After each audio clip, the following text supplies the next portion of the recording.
Hello everyone, in today's video I'm going to review the Brainary app. Brainary promotes itself as a brain training and IQ boosting app with tests, puzzles, and personalized learning exercises.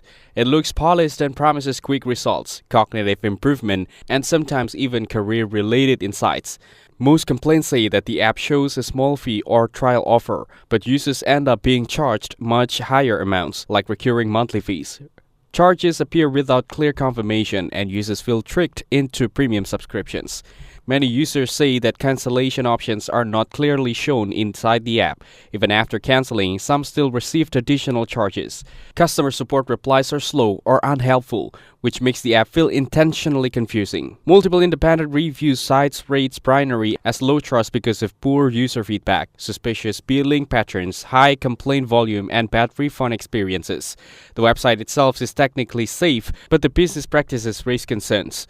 Users also mention that there are too many ads, repetitive or low-quality puzzles, IQ results that don't seem accurate, and glitches or freezing.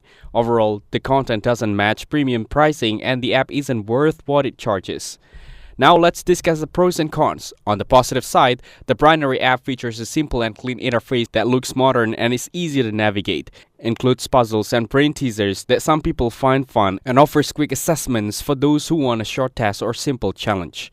On the downside, users commonly report misleading pricing where the advertised low fee can turn into a much higher subscription charge, often without clear consent, difficulty canceling the subscription with recurring charges sometimes continuing even after cancellation, and unexpected or unauthorized charges appearing on bank or credit statements.